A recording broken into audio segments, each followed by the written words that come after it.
ស្វាគមន៍មកកាន់ Spirit Away ថ្ងៃនេះខ្ញុំនាំអារម្មណ៍អ្នកទាំងអស់គ្នាទៅកាន់ប្រទេសឥណ្ឌូនេស៊ីនៃកោះជ្វារឿងរ៉ាវថ្ងៃនេះគឺតាក់ទងទៅនឹងនាងគុន្ទីឡានៈដែលជាវិញ្ញាណស្រីដែលស្លាប់កំឡុងពេលមានគភ៌ឬក៏កំឡុងពេលសម្រាលកូនហើយនាងគឺជាវិញ្ញាណដែលចងអាឃាតឬក៏មានទុក្ខវេទនាខ្លាំងនាងមិនអាចទៅចាប់ជាតិថ្មីទេ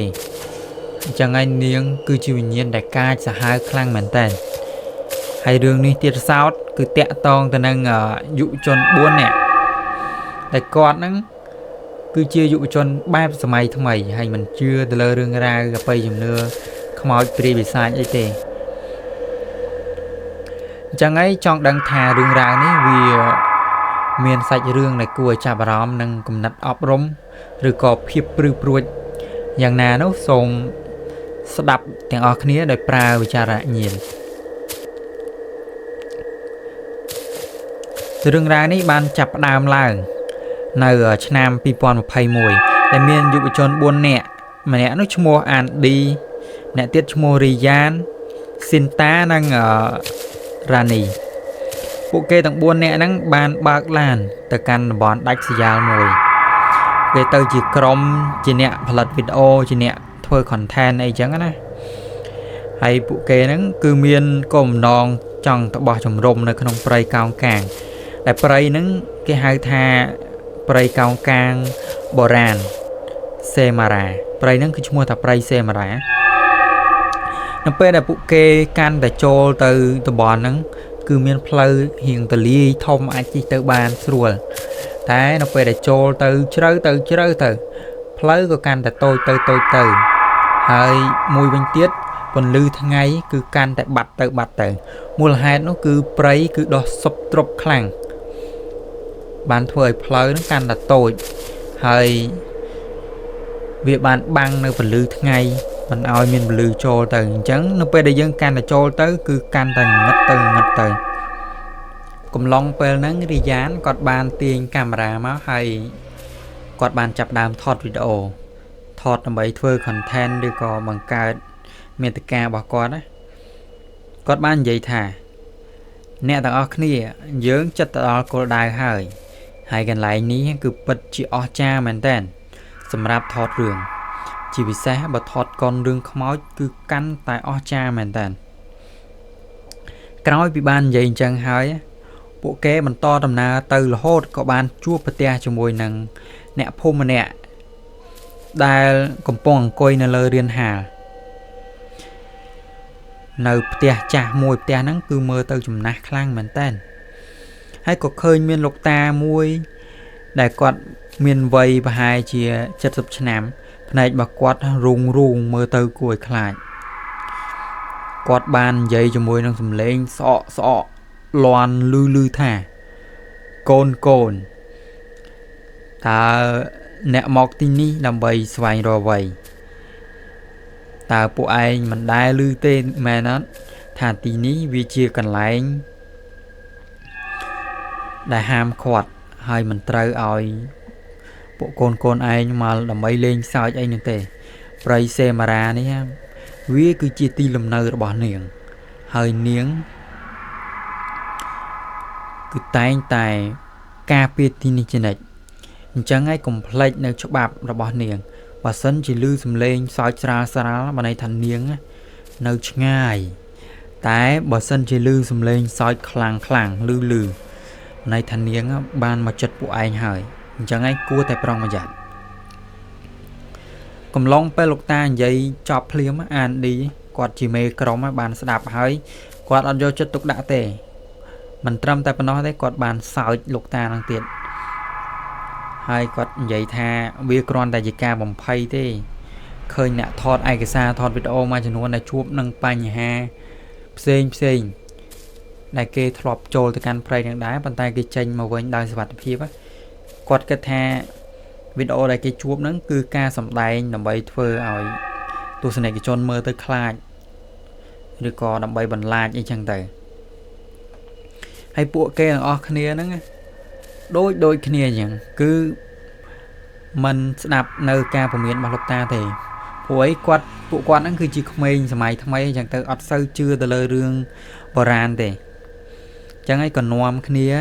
ดาโจตะการไปนั่งแต่ออกขณีนับเป้ได้กำลองดาโจนั่งริยานะกอดบานกอดสมกอลเคยทาเมียนดาวกองกลางทมชรานดาวมาเตอร์บานเนี่ยพุ่มยกขนาดปอซอขนาดได้ใบโบราณนะขนาดใบโบราณในอินโดนีเซียนั่งโยงมาจองรมปอนดามเชิญนั่งปลุกไอ้เกกัตฮาเวเชียตุ่มเลี่ยมตุ่มหลอบมวยนำไว้กาปีพเตะโปเกปีวิญญาณกระจังไงนับเวดเมียนเนี่ยโจลขนมไพรเฮ้ยเจนมาเว้นจมวยนังเรื่องราวเซ็งคือเกมมันเอาโจขนมพุ่มเตะใหญ่เตอโจแต่ขนมไพรนั่งเพียชนะคือเกมมันจองเอาโจนังขนมพุ่มเกวันเตะคลายนวมในวิญญาณกระโจดอกพุ่มเกยังไง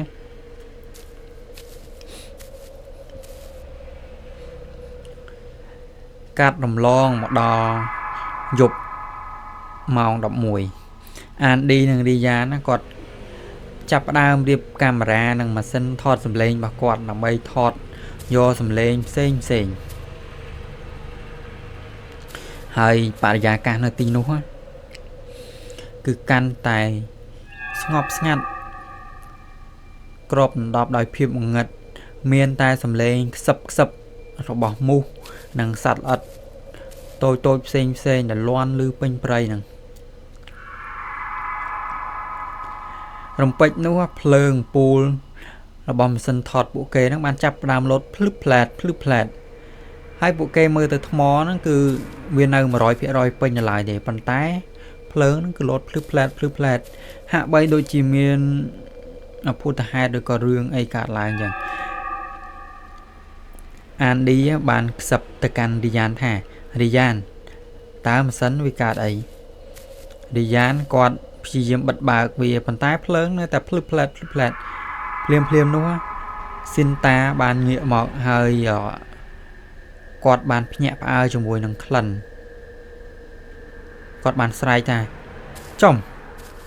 คลันกามเลยในขนมไพรมีนักคลันกามเลยก็โอมไหมวิโดยเจียคลันได้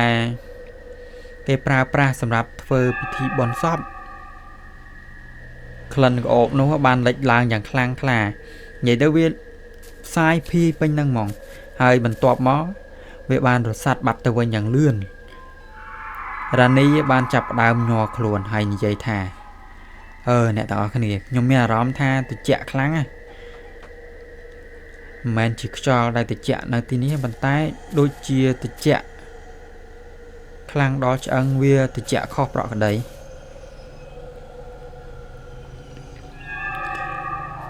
กัดหมอกเคลียนี่เรื่องเปรงมวยบานใหญ่แท้กลตีละนะเนียงตายนวมหมอกเนื้อการสะเทียดพิเศษนังคลันกามนเปรย์หนึ่งหมดดอให้มือเทียดนังสมเลงสายได้กวยปลุยเปิดนว่าเส้นตาบานเงี้ยเตอรอกริยานให้นิยัยแทงไพ่คลายแท้เนียงกำปงเลงสายจิมวยเยิงให้มันตัวปีคลันกาโนบานรสชาติบัดเตอให้เพียบสงบสงัดจงมก่อบานตลอดมาวันปันตายเป็นนู้ฮะเพียบสงัดนู้กับการแต่เจอเตอสมบัติตาสมเลงมูสมเลงสัตว์อัดเซ็งก่อแรงลือที่ใดเวียจีเพียบสงัดสงมได้โปเป็นดอยกาไพคลายเราโหดหมดดอลมองดับปีหยบสมเลงมวยบานบรรลือล้างปีจงไงได้สดับเตอปีจมเดินในเปรย์ได้เวียมันแมนเชียสมเลงซาเต้ปันใต้เวียคือเชียสมเลงยุ่มเราบอสไตรมันเนี่ยได้สดับเตอคือโปเป็นแต่ดอยตกเสาวิหะใบโดยเชียสมเลงมาได้ได้กำปงยุ่มตามรโกนสดับหายปัจเจียสนอสนาวนังอันนัดคลั่งเหมือนแต่ไปนั่งสินตากดตบอัดบ้านก็กดจับดามยุ่มหายอ่านดีกดเพียยิมลวงลมเนียงก็มายุ่มมันยังได้เพลียมนู้สมเลงยุ่มคือบานปลายพลาหมอกเชียสมเลงซอยได้รนทดวิ่งสมเลงซอยนู้วิลวันลือปีจงไง រហូតមកដល់ចិត្តលាន់លឺខ្លាំងទៅពេលហ្នឹងអានឌីស្រាប់តែនឹកឃើញនៅពាក្យព្រមានរបស់លោកតាចាស់ដែលគាត់ចូលមកកាន់ព្រៃហ្នឹងហើយមានលោកតាដែលគាត់បានព្រមានហ្នឹង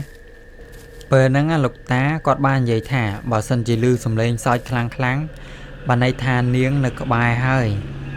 អានឌីពេលនោះបានខ្សឹបដោយភាពតក់ស្លុតទៅប្រាប់ស៊ីនតាថា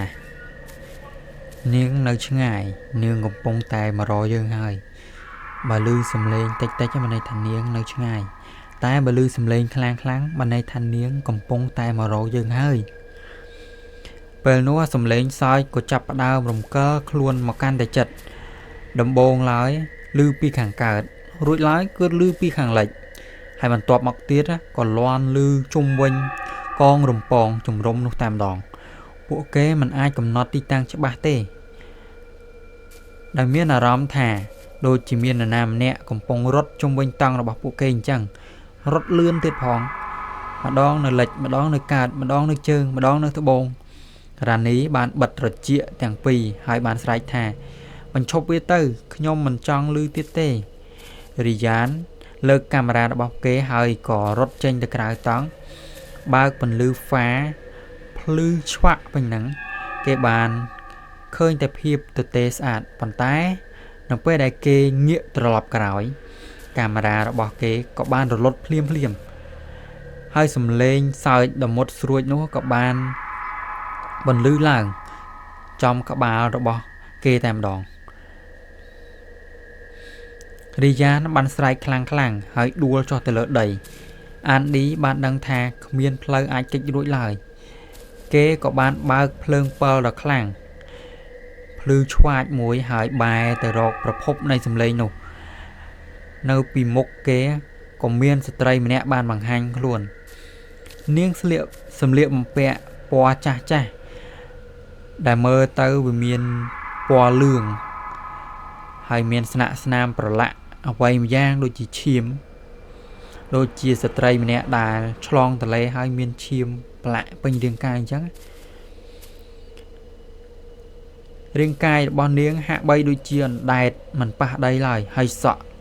ខ្មៅវែងបានលយចុះមកបាំងមុខប៉ុន្តែតាមចន្លោះសក់ពួកគេបានឃើញភ្នែកដែលក្រហមភ្លឺមួយគូដែលសម្លឹងមកកាន់ពួកគេយ៉ាងត្រជាក់រ៉ានីសម្លឹងមើលទៅដៃរបស់នាងកញ្ចក់របស់នាងវែងមើលទៅមុតស្រួចហើយមានពណ៌ត្នោតលាយពណ៌លឿងដូចជាកញ្ចក់សត្វមុំសាសីអញ្ចឹងហើយក្លិនផ្កាម្លិះដ៏ក្រអូបខ្លាំងក្លាហ្នឹងបានត្រឡប់មកវិញម្ដងទៀតលើកនេះលាយឡំជាមួយនឹងក្លិនស្អុយដូចជាសាច់រលួយឈាមដែលទុកសល់តាំងពីយូរមកអញ្ចឹងអានឌីដែលនៅតែកាន់នៅភ្លើងពិលនោះក៏ស្រាប់តែចាប់អារម្មណ៍ទៅលើខ្នងរបស់នាងនេះបើយោងទៅតាមរឿងព្រេងដែលចាស់គាត់និយាយថាខ្មោចនាងគុនទីលណៈមានចំណុចខ្សោយមួយគឺនៅលើខ្នងរបស់នាងហើយអ្វីដែលអានឌីបានឃើញគឺរន្ធខ្មៅងងឹតមួយដែលជាស្នាមរបួសដ៏ធំនៅលើខ្នងដែលទម្លុះនឹងសម្លៀកបំពាក់របស់នាងគុនទីលណៈហ្នឹងការមើលឃើញនៅភាពភ័យខ្លាចបែបនេះធ្វើឲ្យអានឌីភ័យតក់ស្លុតកម្រើកខ្លួនមិនរួចពេលនោះនាងគុនទីលណៈបានលើកដៃរបស់នាងយឺតហើយបានចាប់ផ្ដើមរំកិលខ្លួនយ៉ាងលឿនឆ្ពុះមករករីយ៉ានដែលកំពុងតែដួលនៅលើដីហ្នឹងនាងបានសើចម្ដងទៀតប៉ុន្តែលើកនេះសំឡេងនោះគឺលាន់លឺចេញពីបំពង់កផ្ទាល់របស់នាងតែម្ដងធ្វើឲ្យមានអារម្មណ៍ថាវាគឺជាសំឡេងរវាងមនុស្សបន្តិចឬក៏សត្វបន្តិចដែលយើងបែងចែកអត់ដាច់អានឌីបានប្រមូលកម្លាំងដែលនៅសល់រុញរីយ៉ានយ៉ាងខ្លាំងហើយពួកគេទាំង4នាក់ក៏ដួលនិងក្រោកឡើងរត់ទៅទិសដៅផ្សេងគ្នាបានន័យថាពួកគេកំពុងតែរត់បែកគ្នាហើយភាពងងឹតនិងរឹសដើមកោងកាងបានរាំងស្ទះនៅផ្លូវរបស់ពួកគេពីព្រោះពួកគេមិនទាំងស្គាល់ផ្លូវផងហើយនៅទីនោះគឺព្រៃស្ញេះចាក់ស្រេះមែនតើដែលធ្វើឲ្យពួកគេពិបាករត់គេចរីយ៉ានបានដួលម្ដងទៀត hơi chơnរបស់គេបានជាប់ទៅនឹងឫសឈើគេងាកក្រោយមកឃើញគុនទីលណៈអណ្ដែតហោះតាមពីក្រោយគេយ៉ាងលឿនដោយសម្លៀកបំពាក់របស់នាងបក់បោកឆ្វេងឆ្វាច់នាងបានឈប់នៅពីមុខរាយាហើយមុខរបស់នាងគុនទីលណៈគឺខិតចិត្តមកចូលរាយាមែនតើសឹងតែប៉ះគ្នាទៅហើយការភ័យខ្លាចនេះដែររ៉ានីបានរត់ទៅដល់ដើមកងកាងមួយហើយគាត់បានស្រែកនៅពាក្យអង្វរគាត់បានស្រែកថាអោព្រះជាម្ចាស់អើយសូមជួយការពារពួកយើងផងពួកយើងពិតជាភ័យខ្លាចខ្លាំងណាស់សំឡេងអង្វរនេះគឺហាក់បីដូចជាមានប្រសិទ្ធភាពចឹងគុនទីលណៈពេលនោះបានផ្អាកការវាយប្រហារភ្លាមហើយនាងបានសម្លឹងទៅកាន់រ៉ានីជាមួយនឹងកៅភ្នែកក្រហមឆ្អិនចៅបន្ទាប់មករូបកាយដែលគ្របដណ្ដប់ដោយរ៉ូបពណ៌សរបស់នាងក៏បានរសាត់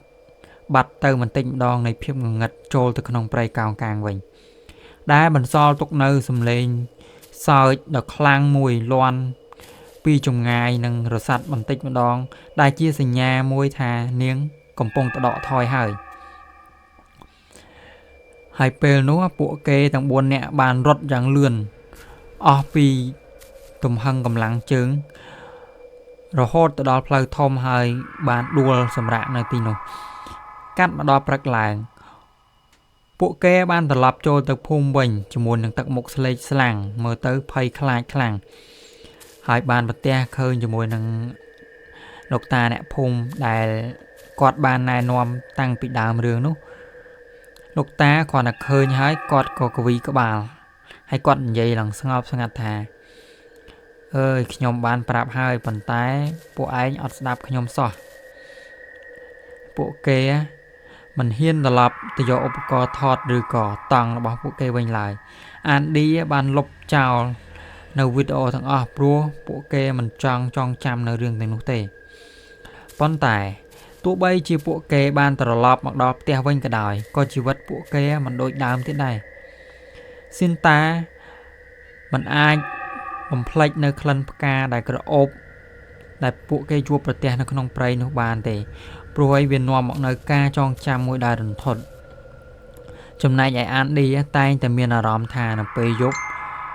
គេឮសំឡេងសើចដ៏ខ្លាំងលាន់កងរំពងព្រៃពីចម្ងាយសំឡេងនោះតែងតែកើតឡើងនៅពេលយប់រហូតនៅរាល់ពេលដែលពេលចូលគេងគឺតែងតែឮសំឡេងនោះមកល្វើយការជួបជាមួយគុនទីលណៈគឺជាការរំលឹកដល់ពួកគេថាពេលខ្លះរឿងព្រេងក៏អាចជាការពិតដែរហើយនៅមានកន្លែងនៅលើពិភពលោកដែលមានវិញ្ញាណបុរាណស្ថិតនៅពួកគេតែងតែមានអំណាចនឹងនៅទីនោះស្ថិតថេរជារៀងរហូតមិនថាសម័យកាលប្រែផ្លាស់ពីសម័យមុនរហូតមកដល់សម័យទំនើបក៏ដោយក្នុងសាច់រឿងនេះចង់ឲ្យយើងដឹងថានាងគុនទីលណៈគឺជាវិញ្ញាណស្ត្រីដែលបានស្លាប់ជាមួយនឹងភាពដ៏សោកសៅភាពដ៏កំសត់ហើយនាងបានជាប់ឃុំវិញ្ញាណស្ថិតនៅក្នុងព្រៃសេមារានេះរហូតមកដល់សពថ្ងៃហើយព្រលឹងនាងតែងតែវិលវល់ទៅវិញទៅមករហូតនៅទីនោះដូចជាត្រូវជាប់បណ្ដាសាអ្វីមួយអញ្ចឹងហើយក្រោយពីបានស្ដាប់សាច់រឿងនេះហើយតើបងប្អូនយល់យ៉ាងណាខ្លះចំពោះសាច់រឿងមួយនេះហើយតើបងប្អូនហ៊ានទៅបោះតង់ឬក៏ទៅលេងនៅក្នុងព្រៃសេមារាដែរឬទេបើសិនបើហ៊ានឬមិនហ៊ានសូមជួយ comment នៅខាងក្រោមផងហើយសូមអរគុណសម្រាប់ការតាមដានស្ដាប់នៅសាច់រឿងមួយនេះផងដែរសូមជូនពរឲ្យអ្នកទាំងអស់គ្នាធ្វើដំណើរទីចិត្តទីឆ្ងាយមានតែសុខសុវត្ថិភាពសុខភាពល្អទាំងអស់គ្នាអរគុណជម្រាបលា